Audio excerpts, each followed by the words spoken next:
الحمد لله نحمده ونستعينه ونستغفره ونؤمن به ونتوكل عليه ونعوذ بالله من شرور أنفسنا ومن سيئات أعمالنا من يهده الله فلا مضل له ومن يضلل فلا هادي له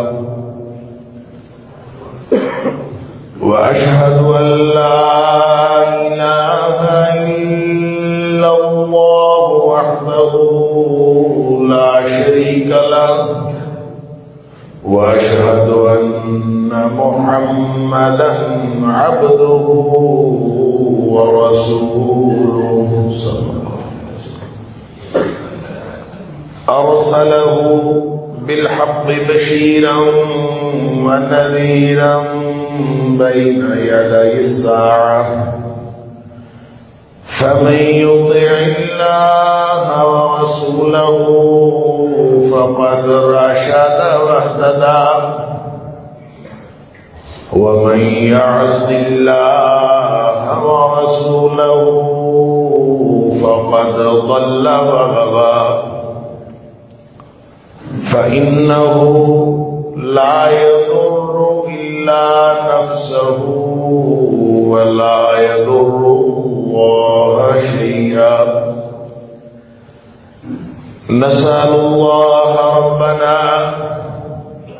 أن يجعلنا ممن يطيعه ويطيع رسوله ويتبع رضوانه ويجتنب سخطه فإنما نحن به وله أما بعد فإن خير الحديث كتاب الله وخير الهدي هدي محمد صلى الله عليه وآله وسلم وشر الأمور محدثاتها وكل محدثة بدعة وكل بدعة ضلالة وكل ضلالة في النار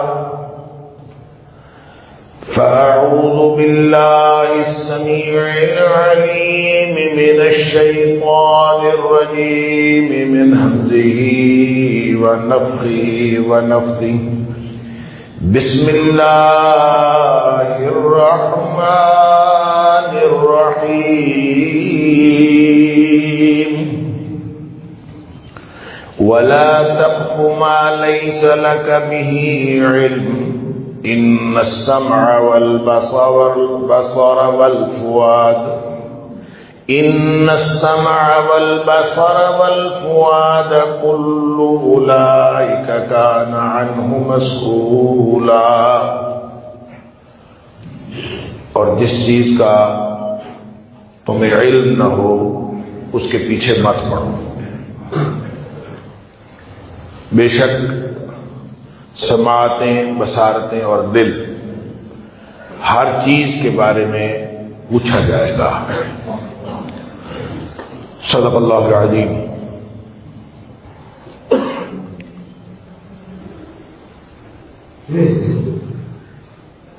اللہ کا بنایا ہوا یہ انسان جو کچھ بھی اللہ کی توفیق کے بعد اور اللہ کی دی ہوئی صلاحیتوں کو استعمال کرتے ہوئے جو کچھ بھی کرتا ہے اس کا ریکارڈ مینٹین کیا جا رہا ہے، ہر چیز لکھی جا رہی ہے، بلکہ اب میڈیا کے دور میں آ کے یہ بات سمجھنا کافی آسان ہو گیا ہے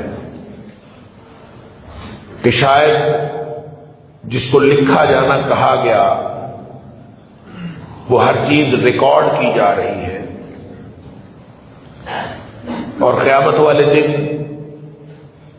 جس کو قرآن کہتا ہے اقرأ کتابک کفا بنفسک اليوم علیک حسیبا، یہ اپنا لکھا ہوا خود ہی پڑھ لے۔ اللہ اکبر، اس کو کہا جائے گا اقرأ کتابک، یہ اپنا کھاتا خود پڑھ لے۔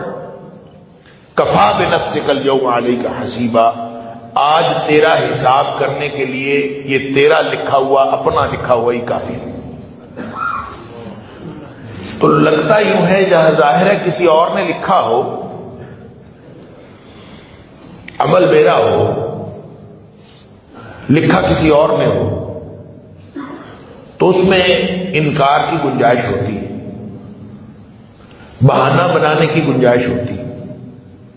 آدمی بہانہ بنا لے کہ یہ میرا تو ہے ہی نہیں، یہ تو پتہ نہیں کس نے لکھا ہے، جیسا کہ اس نے مشرکین جو ہیں بہانے بنانے کی کوشش کریں گے، کفار جو ہیں بہانے بنانے کی کوشش کریں گے، جس کے لیے قرآن نے کہا کہ یہ قسم اٹھا کے کہیں گے واللہ ربنا ما کننا مشرکین، ہم تو شرک کرتے ہی نہیں تھے، اور یہ انکار کر دیں گے کہ ہم نہیں کرتے تھے۔ یا قرآن کہتا ہے لا تعتذروا اليوم، آج بہانے نہ بناؤ، تو لگتا ہے بہانے وہاں بھی بنائیں، تو پھر ان کے سامنے جو کچھ چیز دی جائے گی، جو کھاتا ان کے سامنے دیا جائے گا، پھر یہ اس کا انکار نہیں کر سکیں گے۔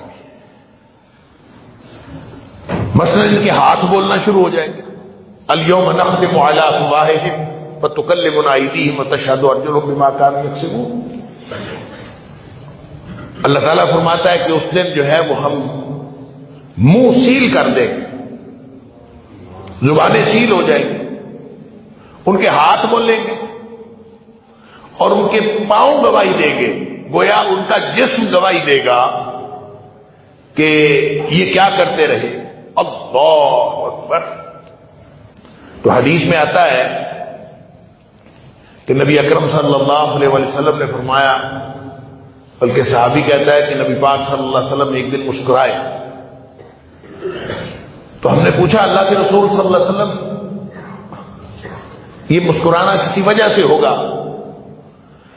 آپ نے فرمایا یہ اس بندے کی گفتگو، میں نے رب کے ساتھ گفتگو سنی ہے جس پر مجھے ہنسی آ گئی، کہ وہ بندہ جس نے ساری زندگی گناہ کیے اور اللہ کی نافرمانی میں گزاری، جب وہ اللہ کے سامنے پیش ہوگا تو وہ کہے گا کہ یہ کھاتا مجھے نہیں چاہیے، یہ جو تیرا لکھا ہوا کھاتا میں اس کو نہیں مانتا، میں وہ کھاتا مانتا ہوں جو میرا اپنا لکھا ہوا ہو، میں گواہی صرف وہ مانوں گا جو میری اپنی گواہی ہو، اور اگر میری اپنی گواہی نہیں ہے تو میں نہیں مانتا۔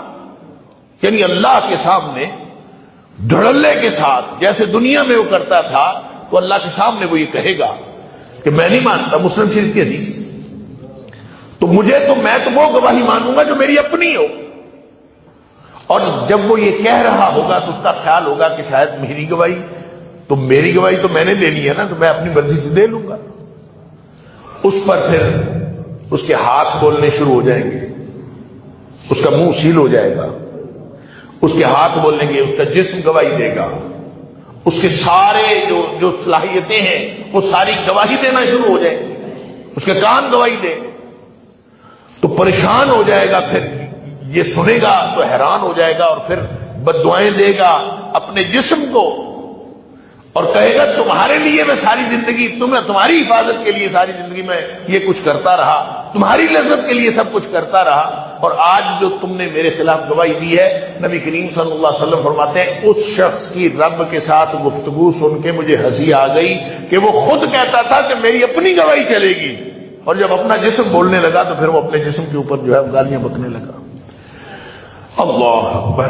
تو لگتا یوں ہے کہ اللہ تعالیٰ نے وہاں جو گواہی کا نظام بنایا ہے، یہاں بھی یہ دنیا کا ناقص نظام اس نظام کے اندر جب کوئی کسی کی ویڈیو ہی دکھا دے تو وہ اس کے بعد کہتے ہیں کہ اب تو اس کا کوئی توڑ نہیں ہے نا، تو یہ اس سے بڑی دلیل اور کیا ہوگی کہ فلاں نے یہ کام کیا، ہمارے پاس ویڈیو محفوظ ہے اور ویڈیو دکھا دی جائے اور ٹیکنیکل لوگ یہ بتا دیں کہ یہ ویڈیو ایڈٹ کی ہوئی نہیں ہے، یہ جینوئن ہے، اور اس کے بعد گویا کوئی دلیل باقی نہیں رہتی ویڈیو کے اندر۔ تو اسی طرح یہ جو آج کل یہ روڈ کے اوپر چالان ہوتے ہیں تو وہ تصویر کھینچ لیتے ہیں اور تصویر گھر میں آ جاتی ہے لکھی ہوئی، آج کل یہ آن لائن سسٹم ہے سارا، تو اس کو جب آپ دیکھتے ہیں کہ ساتھ ٹائم لکھا ہوا ہے، ساتھ آپ کی گاڑی کا نمبر ہے، نمبر پلیٹ کی تصویر ہے، ساتھ اشارے کی تصویر ہے، پوری تصویر، تو آپ کے پاس انکار کرنے کی گنجائش ہی نہیں ہوتی۔ لیکن قیامت والے دن جو کچھ اللہ نے ہمارے سامنے پیش کرنا ہے وہ یقیناً اس سے کہیں زیادہ مکمل اور کہیں زیادہ پریسائزڈ ہوگا، اور وہ جب اللہ تعالیٰ دکھائے گا تو اس کا انکار ممکن نہیں ہوگا۔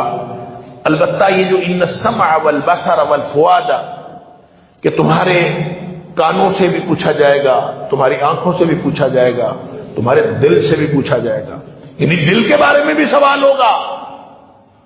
اور یہ بات میں پہلے کئی دفعہ عرض کر چکا ہوں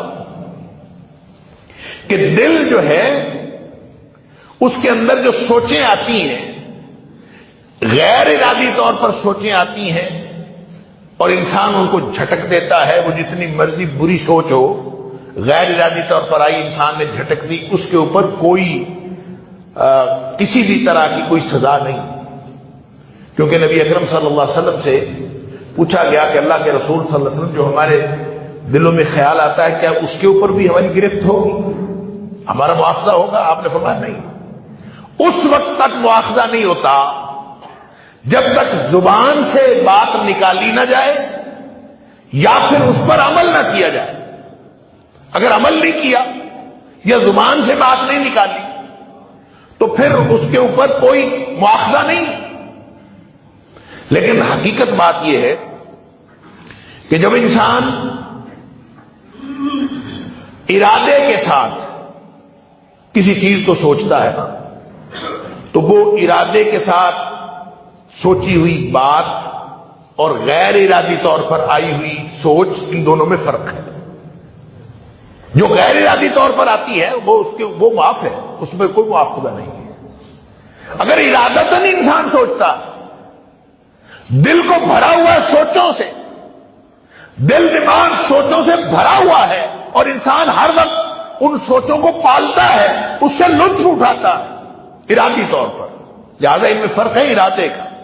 جیسے پہلی نگاہ نبی پاک صلی اللہ علیہ وسلم نے فرمایا معاف ہے، پہلی نگاہ کسی غلط جگہ پہ پڑ گئی تو معاف ہے، تو وہ پہلی نگاہ سے مراد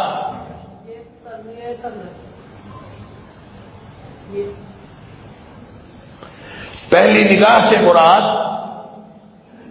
ارادی نگاہ ہے۔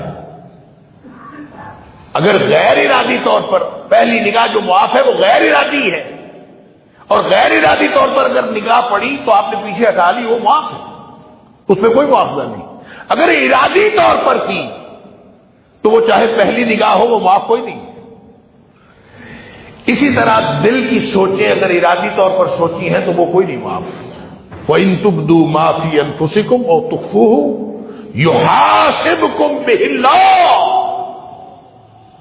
جو تمہارے دلوں میں ہے چاہے تم اس کو ظاہر کرو چاہے اس کو چھپاؤ، يُحَاسِبْكُم بِهِ اللَّهُ، اللہ نے اس کا حساب لینا ہے۔ لہذا ساری چیزیں ان السمع والبصر والفؤاد، ہر چیز کا حساب ہونا ہے۔ اور ہماری دلوں کی دماغوں کی جو کیفیت ہے، فؤاد اور افئدہ اس کی جمع ہے، یہ کیا اینٹیٹی ہے؟ یہ انسان کے جسم کا کون سا حصہ ہے؟ یہ دل ہے کہ دماغ ہے، یا دل دماغ کا مشترکہ عمل ہے؟ اس کو تو آج کل سوشل میڈیا بھی پڑھ لیتا ہے۔ کبھی دیکھا ہے آپ نے کہ آپ کو جس طرح کی سوچیں آتی ہیں نا، جس طرح کا آپ سوچ رہے ہوتے ہیں، آپ اسی طرح کی کسی ایک پوسٹ کے اوپر کلک کر دیتے ہیں. بس ایک دفعہ جب آپ کلک کرتے ہیں تو اس کو سمجھ آ جاتی کہ اس کی سوچ کیسی ہے. وہ پھر آپ کی سوچ کے مطابق اسی طرح کے سارے پوسٹیں لگاتا ہے. وہ ساری ویب سائٹس، ساری پوسٹیں وہ اسی طرح کی آنا شروع ہو جاتی ہیں. آپ حیران ہو جاتے ہیں یہ کیسے آ گیا. یہ میری یعنی ہمارا دماغ اس نے پڑھ لیا. کس سے پڑھا؟ ہماری کلک سے پڑھا. تو جب دنیا کا نظام ایسا ہے تو کیا خیال ہے اللہ کے پاس جس نے ہمیں بنایا ہے؟ الا یعلم من خلق، جس نے پیدا کیا ہے کیا وہ نہیں جانتا؟ انتہائی احتیاط کی ضرورت ہے. لہذا جو گفتگو پچھلے جمعے میں اور اس سے گزشتہ جمعے میں نے عرض کی کہ یہ جو سوشل میڈیا ہے استعمال کرتے وقت جتنی احتیاط کی ضرورت اس میں ہے، جتنی سہولت ہے اتنی خطرناک. جتنی بڑی سہولت ہے اتنا خطرہ اس سے. ہو سکتا ہے آپ ایک کلک کریں اور وہ پوسٹ بس شیئر ہوتی رہے اور ہوتی رہے سینکڑوں کروڑوں لوگوں تک چلی جائے. اور وہ جو جس طرح صدقہ جاریہ ہوتا ہے اسی طرح گناہ جاریہ بھی ہوتا ہے. اور جس کسی نے گناہ ایسا کیا ہو کہ اس کے پیچھے لگنے والے اور اس کے پیچھے چلنے والے جس تک وہ پہنچتا ہے وہ ان سب کا گناہ اس شخص پر پہنچتا ہے جس نے اس کو جاری کیا. اور جن لوگوں نے اس کے اوپر عمل کیا ان کے گناہوں میں کمی نہیں واقع ہوتی، لیکن سب کا گناہ اس شخص پر پہنچتا. اللہ اکبر. اسی طرح اگر کسی نے نیکی کی ہے اور نیکی کی بات کسی تک پہنچائی ہے تو جو شخص اس پر عمل کرتا جائے گا اس کا ثواب اس شخص کو ملے گا، کسی دوسرے کا ثواب کم کیے بغیر. یہ نبی پاک صلی اللہ علیہ وسلم کا فرمان ہے. اللہ. لہذا جو کچھ ہم سوشل میڈیا استعمال کرتے ہوئے کر رہے ہوتے ہیں اس کے بارے میں چند پہلو میں نے آپ کے سامنے رکھے. ایک دو پہلو اور عرض کرتا ہوں کہ دیکھیں اس میں سب سے بڑا ایک کام کیا جاتا ہے اور وہ فرینڈز، دوست بنانے کا کام. دوست کسی کے 5,000 ہیں، کسی کے 4,000 ہیں، ہزاروں میں. 2-4 نہیں، 2-400 بھی نہیں، ہزاروں میں دوست.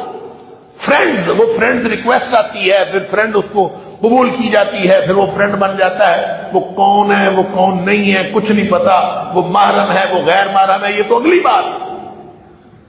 لیکن فرینڈز بنائے جاتے ہیں، ان کو قریب کیا جاتا ہے، ان کے ساتھ گفتگو کی جاتی ہے، ان کو ساتھ شامل کیا جاتا ہے، ان کے گروپ کے اندر شامل ہوا جاتا ہے، ان کے ساتھ گپ شپ کی جاتی ہے، ان کے ساتھ رابطہ رکھا جاتا ہے اور ان کو ایسا قرب مہیا کیا جاتا ہے جیسا کہ وہ قرب جن رشتوں کو ضرورت تھی اس قرب کی. ماں گھر میں بیٹھی ہے، بھائی گھر میں بیٹھا ہے، بہن گھر میں بیٹھی ہے، والد گھر میں بیٹھا ہے، ان کے ساتھ رابطہ نہیں ہے. باقی پوری بین الاقوامی پوری شخصیتوں کے ساتھ اس کا رابطہ. چند ہزار اس کے پاکستان سے ہیں، چند سو اس کے انگلستان سے، امریکہ سے، پوری دنیا سے دوست ہیں. اور تعلق نہیں ہے تو گھر والوں کے ساتھ نہیں. اس لیے کہ یہ بین الاقوامیت، یہ گلوبل ولیج، یہ عالمگیریت، یہ عالمگیر بستی، اس عالمگیر بستی میں ہم اس جالے میں پھنس گئے ہیں جس کو ورلڈ وائڈ ویب کہتے ہیں. WWW جو 3 W آتے ہیں یہ اصل میں انٹرنیٹ ہے ہی ایک عالمگیر جالا. اور عالمگیر جالے کے اندر ہم پھنس گئے اور جو اس میں پھنس گیا وہ اس کے پاس پھر باہر نکلنے کی سبیل نہیں ہوتی. کیا بڑے کوئی کیا بچے سب اس میں پھنستے جا رہے ہیں جن کے ساتھ دوستی ہونی چاہیے تھی، جن کے ساتھ تعلق ہونا چاہیے تھا. پہلی تو بات یہ ہے کہ ہمیں کیا پتا جس کی فرینڈ ریکویسٹ آئی ہے وہ کس کردار کا آدمی ہے، ہمیں تو نہیں پتا. تو کس بنیاد پر دوستی بنا لی؟ اللہ اکبر. کیا معیار رکھا؟ ہو سکتا ہے جو سیانے لوگ ہیں کوئی معیار رکھتے ہو، مجھے تو نہیں پتا کہ کوئی ایسا معیار ہوتا ہے کہ فرینڈ ریکویسٹ قبول کس کی کرنی ہے کس کی نہیں کرنی. قرآن کہتا ہے کہ قیامت والے دن ظالم اپنے ہاتھ کاٹ کاٹ کے کھائے گا. یوم یعض الظالم علی یدیہ، ظالم اپنے ہاتھوں کو کاٹے گا، یقول یا لیتنی اتخذت مع الرسول سبیلا، کہے گا اے کاش میں نے اللہ کے رسول صلی اللہ علیہ وسلم والا راستہ اپنایا ہوتا۔ پھر کہے گا یا ویلتا، اے کاش، ہائے میری بربادی، لیتنی لم اتخذ فلانا خلیلا، کاش میں نے فلاں کو دوست نہ بنایا ہوتا۔ یہ حسرت کرے، کاش میں نے فلاں کو دوست نہ بنایا ہوتا۔ کہ فلاں کون ہے؟ لم اتخذ فلانا خلیلا، لیتنی لم اتخذ فلانا خلیلا، یا ویلتا لیتنی لم اتخذ فلانا خلیلا، میں نے فلاں کو دوست نہ بنایا ہوا ہوتا۔ یہ کون دوست ہے جس کو نہ بنایا ہونے کی حسرت کرے گا وہاں جا کے؟ ہم تو بڑی چھان پھٹک کے دوست بناتے ہیں، ہم تو دیکھ چاہ کے دوست بناتے ہیں کہ یہ اس قابل ہے کہ نہیں کہ میرا دوست ہو، لیکن یہ سوشل میڈیا نے سارے معیارات ختم کر دیے۔ یہاں کوئی پتہ نہیں چلتا کون کس کا دوست ہے، اور بس آپ نے کلک کرنا ہے، وہ دوستی ہو گئی ہے۔ اب دوستی کے بعد اس کی پوسٹیں آپ کے اوپر شیئر ہو رہی ہیں، آپ کی پوسٹیں اس کے اوپر شیئر ہو رہی ہیں۔ اب وہ اگر جس ذہنیت کا مالک وہ ہے، وہ آپ کو گناہ یا ثواب دے رہا ہے، جس ذہنیت کے مالک آپ ہیں، آپ اس کو گناہ یا ثواب دے رہے ہیں۔ ایک پورا سلسلہ ہے لمبا، آگے سے آگے چلتا جائے گا۔ اللہ اکبر۔ اور رہ گئے رشتے، جو قریبی رشتے تھے، جن کے ساتھ وَإِيتَاءِ ذِي الْقُرْبَى، قرآن کہتا ہے کہ ان رشتوں کو دینا تھا، ان رشتوں کو ہمیشہ فائدہ دینا تھا، ان کے ساتھ ہمیں حساب کتاب کرنے آ جاتے۔ جن رشتوں کے ساتھ ہمارا اصل تعلق ہونا چاہیے ان کی ہم کیلکولیشن کرتے، قرآن کہتا ہے کوئی کیلکولیشن نہ کرو، رشتوں کے ساتھ رشتے نبھانے ہیں تو ایتا کیا کرو۔ کیا مطلب؟ یہ نہ گنا کرو کہ اس نے مجھے کیا دیا، ہمیشہ یہ سوچا کرو کہ میں نے اس کو کیا دیا، میں نے کیا دینا ہے، بس یہ سوچا کرو۔ ایتا ذی القربى، اگر رشتہ داروں کے ساتھ یہ تعلق ہوگا تو پھر یہ اسلام کی، اور پھر اللہ تعالیٰ قرآن میں یہ فرماتا ہے کہ جو اللہ کے بندے ہیں نا، وہ ان کو ملاتے ہیں ما امر اللہ بہ یوصل، جس کے لیے اللہ نے حکم دیا ہے کہ ان رشتوں کو ملایا جائے۔ رشتوں کو توڑتے نہیں ہیں، رشتوں کو ملاتے ہیں۔ اور ہمارا یہ جو سوشل میڈیا ہے، اس نے ہمیں رشتوں سے دور کیا ہے، اور دوست کہاں کہاں کے ہیں، دوست پوری دنیا کے اندر دوستی ہے، اور جب فوت ہوتا ہے تو پھر پتہ چلتا ہے کون اس کا دوست ہے اور کون اس کا دوست نہیں۔ اللہ، وہ فیس بک فرینڈز جو ہے، سوشل میڈیا کے فرینڈز، ان میں سے کوئی بھی جنازے میں نہیں پہنچتا۔ اگر آپ نے یہ جنازے بتاتے ہیں کہ آپ کی دوستیاں کیسی ہیں، جنازے سے پتہ چلتا ہے کہ آپ کا کس کس کے ساتھ تعلق رہا۔ اللہ اکبر۔ جس جنازے کے اندر داڑھیوں والے زیادہ ہوں، جس جنازے کے اندر علماء کی تعداد ہو، تو پتہ چلتا ہے کہ زندگی علماء کے ساتھ، علم والوں کے ساتھ، طلبہ علم کے ساتھ اور نیک لوگوں کے ساتھ گزری ہے۔ تو جنازے میں زیادہ لوگ اس طرح کے آئے ہوئے، جنازے میں لوگوں کی شکلیں دیکھا کریں، اس سے سمجھ آ جاتی ہے کہ یہ بندے نے کس طرح کی زندگی گزاری۔ صرف ان لوگوں کی جو جنازے میں شمولیت اختیار کرتے ہیں، ان کی شکلیں دیکھ کے سمجھ آتی۔ لہذا بہت ہی اہم پہلو ہے کہ چاہے آپ فیس بک کے اوپر فرینڈز بنا رہے ہیں، آپ کا کوئی معیار ہونا چاہیے، کسی معیار کے مطابق۔ اور معیار کیا ہے؟ یا لیتنی اتخذت مع الرسول سبیلا، قیامت والے دن جو حسرت کرے گا نا، اے کاش میں نے اللہ کے رسول صلی اللہ علیہ وسلم والا راستہ اپنایا ہوتا، تو اس کا مطلب یہ ہے کہ یہاں سوشل میڈیا استعمال کرتے وقت بھی اسی کو معیار بنا، کون مجھے اللہ کے رسول صلی اللہ علیہ وسلم سے قریب کر رہا ہے، کس کی پروفائل جو ہے وہ یہ بتاتی ہے کہ یہ اللہ اور اس کے رسول صلی اللہ علیہ وسلم کی باتیں ہوتی ہیں۔ اگر کوئی اس طرح کا دوست بنتا ہے تو یقیناً آپ کو اللہ اور اس کے رسول صلی اللہ علیہ وسلم کی باتیں بتائے گا، اللہ کے رسول کے قریب کرے گا، اللہ کے رسول کا راستہ بتائے گا۔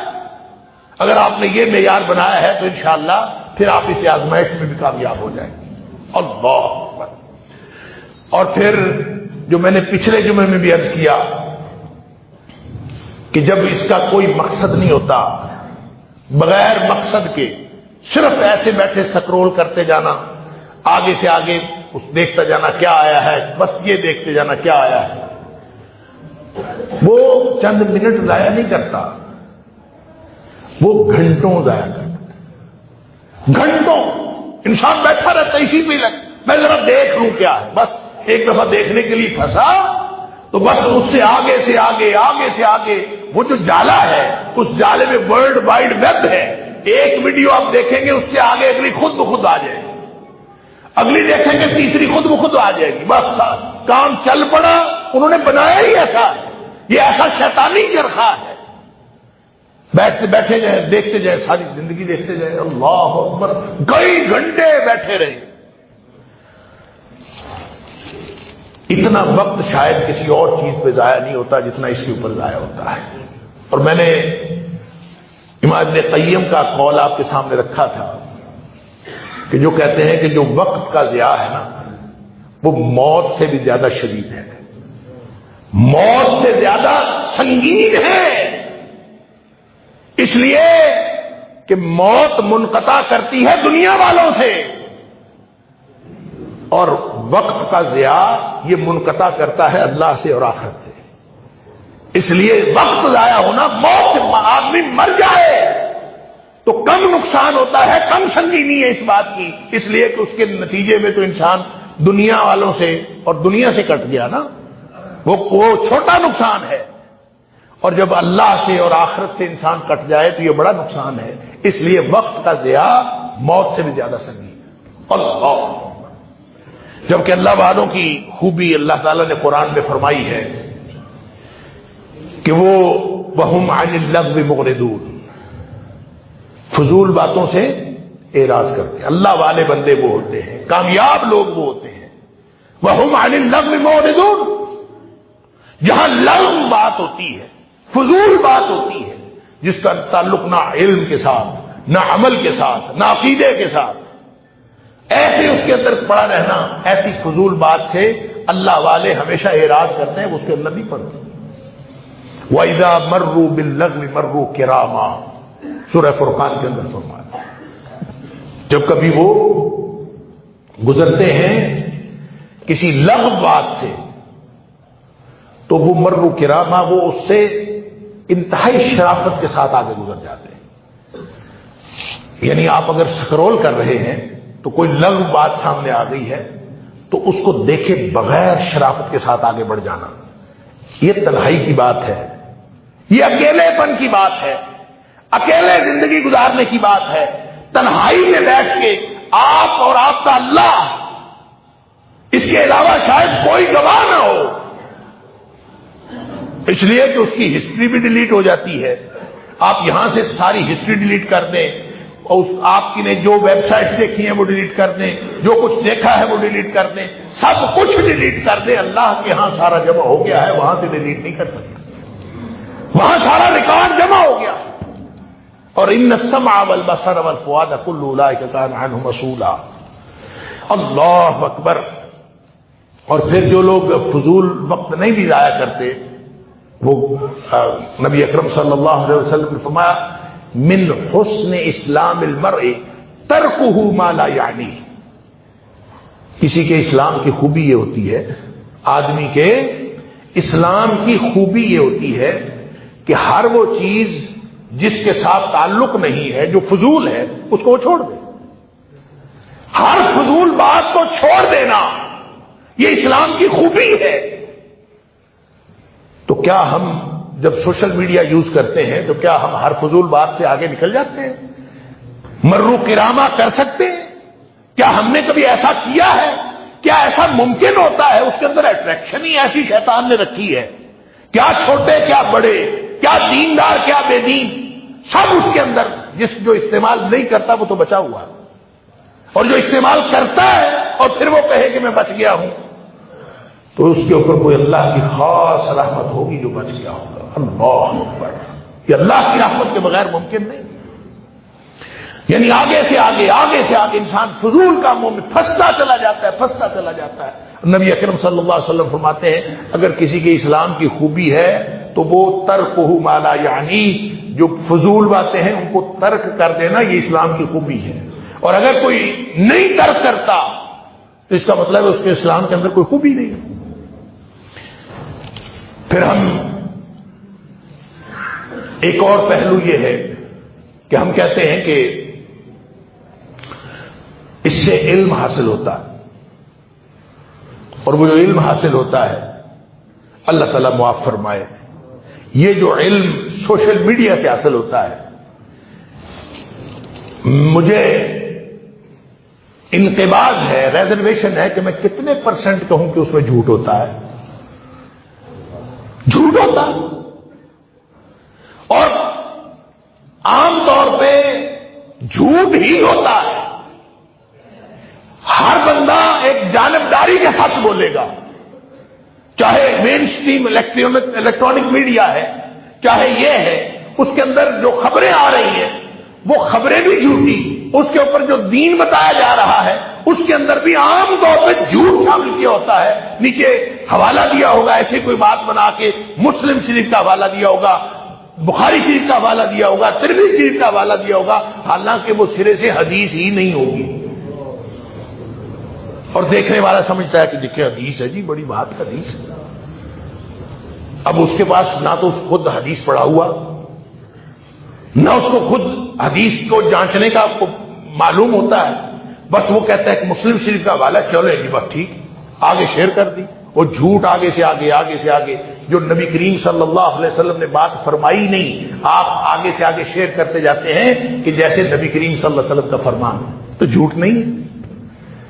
اور اگر یہ جھوٹ ہے تو نبی اکرم صلی اللہ علیہ وسلم نے فرمایا من کذب علی متعمدا، جس نے جان بوجھ کر میرے اوپر جھوٹ باندھا، جھوٹی بات کی، فلیتبوأ مقعدہ من النار، وہ اپنا ٹھکانہ جہنم میں بنا لے.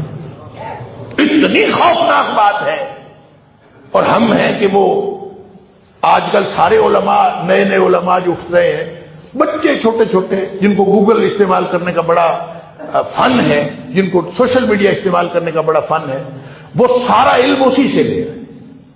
اور جب اسی سے لے رہے ہیں تو کبھی وہ سچا ہوتا ہے، کبھی وہ جھوٹا ہوتا ہے. وہ ساری چیزیں الغم ملغم ہوا پڑا ہے اور اسی کو وہ علم سمجھتے ہیں. حالانکہ اللہ نے قرآن میں ایک اصول بتایا، فَاسْأَلُوا أَهْلَ الذِّكْرِ إِن كُنتُمْ لَا تَعْلَمُونَ. اگر تمہیں کسی بات کا نہ پتہ ہو تو اہل علم سے پوچھ لیا کرو. ہم نے آج قانون یہ بنا لیا ہے کہ اگر کسی بات کا نہ پتہ ہو تو گوگل سے پوچھ لیا کرو. فَاسْأَلُوا أَهْلَ الذِّكْرِ إِن كُنتُمْ لَا تَعْلَمُونَ. اللہ اکبر. اہل ذکر سے پوچھو تاکہ علم مستند ہو، اور علم مستند ہو تو اس کے اوپر عمل کیا جانا چاہیے. اور اپنا علم ہی مستند نہ ہوا تو پھر اس کے عمل کی کیا کیفیت ہوگی، اللہ تعالیٰ معاف فرمائے. اور جو آخری بات میں اس سلسلے میں عرض کرنا چاہتا ہوں وہ یہ کہ جب آدمی موبائل کے ساتھ یا لیپ ٹاپ کے ساتھ تنہائی میں ہوتا ہے، اکیلے میں، چاہے بچہ ہو چاہے بڑا ہو، تو اس کو دیکھنے والی ذات اللہ کے علاوہ تو کوئی نہیں. تو کون سی چیز اس کو روکے گی؟ اس وقت اگر ایمان مضبوط ہے، اور اتنا مضبوط ہے کہ اس کو ہر لمحے یہ محسوس ہو رہا ہے کہ میرا اللہ مجھے دیکھ رہا ہے، تو کوئی شرم آ جائے تو آ جائے، مگر نہ کوئی دنیا کی چیز ایسی نہیں ہے کہ اس کو شرم دلائے اور انسان جو ہے کسی بے حیائی سے رک جائے جب وہ اکیلا تنہائی میں بیٹھا. تنہائیاں آلودہ ہو گئی، تنہائیاں ناپاک ہو گئی. صف اول کے نمازیوں کی تنہائیاں ناپاک ہو گئی، بڑے بڑے علماء کی تنہائیاں ناپاک ہو گئی. تنہائیوں کو پاک کرنا یہ سب سے بڑا مسئلہ ہے. اللہ اکبر.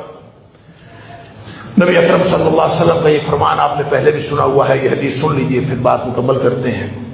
نبی اکرم صلی اللہ علیہ وسلم نے فرمایا، حضرت ثوبان رضی اللہ تعالیٰ عنہ راوی، اور صحیح حدیث ہے، علامہ البانی نے بھی اس کو صحیح کہا، لَعَلَمَنَّ أَقْوَامًا من امتی، نبی اکرم صلی اللہ علیہ وسلم فرماتے ہیں میں اپنی امت میں سے ان لوگوں کو جانتا ہوں، یاتون یوم القیامت بحسنات امثال جبال تہامہ بیرا، میں اپنی امت کے وہ ان لوگوں کو جانتا ہوں جو قیامت والے دن اتنی نیکیاں لے کے آئیں گے، اتنی نیکیاں لے کے آئیں گے کہ وہ تہامہ کے پہاڑوں کی طرح اتنی اونچے اونچے پہاڑ ہوں گے نیکیوں کے، فَيَجْعَلُهَا اللَّهُ هَبَاءً مَنْثُورًا، اللہ تعالیٰ ان ساری نیکیوں کو گرد و غبار بنا کے اڑا دے گا، پہاڑوں کے برابر نیکیاں، لیکن اللہ تعالیٰ اس کو گرد و غبار بنا کے اڑا دے گا۔ اللہ،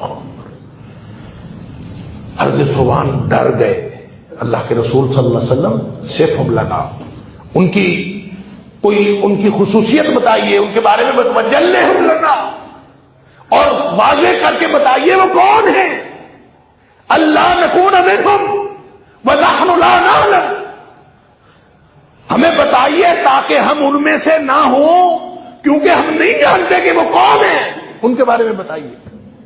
نبی اکرم صلی اللہ علیہ وسلم فرمایا انہم اخوانکم، وہ تمہارے بھائی ہیں، ومن جلدتکم، اور تمہارے جیسے ہیں، اللہ اکبر، تمہارے جیسے تمہارے بھائی ہیں، وَيَأْخُذُونَ مِنَ اللَّيْلِ كَمَا تَأْخُذُونَ، جس طرح راتوں کو عبادت کرتے ہو تم، اسی طرح وہ بھی عبادت کرتے ہیں، عشاء کی نماز بھی پڑھیں گے، فجر کی بھی نماز پڑھیں گے، مغرب بھی پڑھیں گے، نمازیں وہ بھی پڑھیں گے، لیکن کرتے کیا ہیں، وَلَكِنَّهُمْ اِذَا خَلَوْا بِمَحَارِمِ اللَّهِ انْتَهَكُوهَا، جب وہ تنہائی میں ہوتے ہیں تو اللہ کی حرمتوں کو پامال کرتے ہیں، اکیلے جب ہوتے ہیں تنہائی میں ہوتے ہیں تو اللہ کی حرمتوں کو پامال کرتے ہیں۔ اس لیے میں ہمیشہ اس حدیث کے بارے میں یہ عرض کیا کرتا ہوں کہ یہ حدیث جب صحابہ کرام نے سنی تھی تو پتہ نہیں انہوں نے اس کا مطلب کیا سمجھا ہوگا۔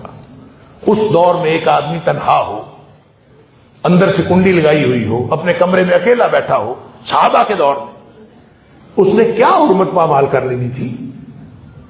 کیا موقع تھا حرمت پامال کرنے کا؟ حرمتیں پامال کرنے کا موقع آج ہے۔ اس لیے لگتا ہے یہ حدیث جو نبی اکرم صلی اللہ علیہ وسلم کی زندہ تعلیمات ہے قیامت تک کے لیے، تو یہ حدیث ہے ہی آج کے دور کے بارے میں۔